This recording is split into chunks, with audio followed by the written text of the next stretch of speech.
Alright guys, so I went back and forth on if I wanted to do this, because ref talk gets very intense. Apologies if anything I say here makes you mad. But why not? It's the biggest talking point in the NBA right now. I'm sure you've seen the Chris Finch ejection versus the Thunder, and right before that, yes, Ant got fouled by J-Dub, and Randall got fouled by at least like two OKC players. And it wasn't called, and now everybody's just very mad at OKC, and look, I don't hate the Thunder.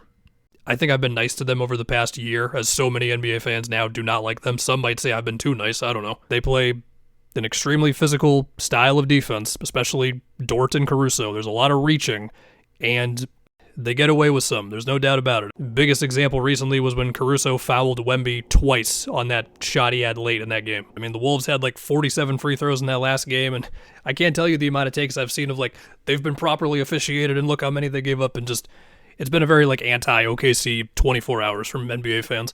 Conventional wisdom would tell you, if you are probably the most physical defense in the NBA that also really relies on steals, deflections, forcing turnovers, etc., you're probably also giving up among the most opponent free throw attempts per game. No, OKC's like middle of the pack. They're like 15th.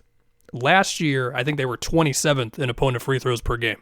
That tracks, and even then you could still see that not everything was getting called. Again, not everything gets called in every NBA game. And also, I got to acknowledge this too, because the go-to response that Thunder fans have to all this is, it's not as if they win the free throw differential every game. Like, if you go game by game this season, they're not winning the free throw differential every game, right? And of course, with free throws, we have to count like intentionally fouling, and if you're winning games, you're not intentionally fouling as much at the end of games. But the obvious response to that is, okay, but I'm watching the game with my eyeballs, and Lou Dort just mauled the guy, and he didn't get called for it. And I will just say again, it feels off that they are 15th in opponent free throws per game, or 19th in fouls per game, or they're also middle of the pack if you want to do per 100 possessions. If you think pace is like really messing this up, it isn't. And I've seen all of the convos around this. Well, you can establish early on that we're going to be this physical, and if the refs aren't going to call it, then okay, that means we can be physical all game. I know that. I know maybe they're a little more savvy about when we reach on you, besides the super obvious ones at like the three-point line, I guess, but like you're driving and then it's a packed paint and then we're reaching on you, or because they have so many good defenders and they communicate so well, and they'd still be an amazing defense even if some of these numbers were adjusted. Because of that, maybe they just have more liberty to be more aggressive one-on-one. I will just say again, it feels weird that they're not giving up way more free throw attempts per game. And that's not just from seeing certain plays that go all over the internet or just watching them as many times as I've watched them. It's also just the push and pull of how you think about defense. I mean, typically speaking, the most aggressive teams commit more fouls.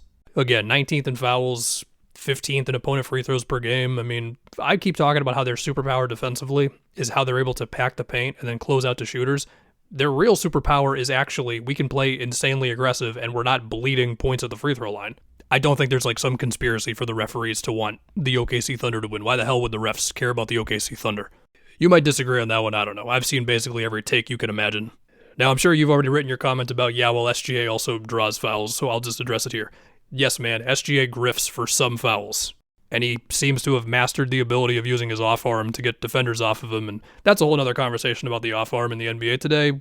Guys do push off. SGA also pulls off just incredible shit where he doesn't get fouled, like that three he had over Naz Reid late in that Wolves game when the Thunder couldn't get anything otherwise.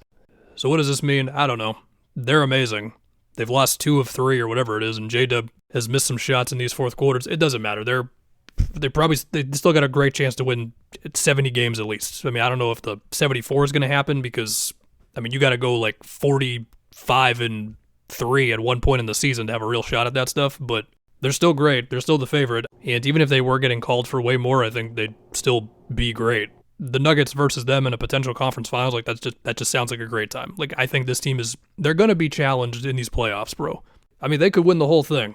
And if they end up just running through it, then okay, but I just don't think it's ever that easy outside of a very select few times. Kobe and Shaq, MJ, I don't know, I'm just kind of saying whatever right now. The KD Warriors, will we see more coaches lose their minds like Chris Finch did or like JB Bickerstaff did a year ago, whatever that was? I don't know.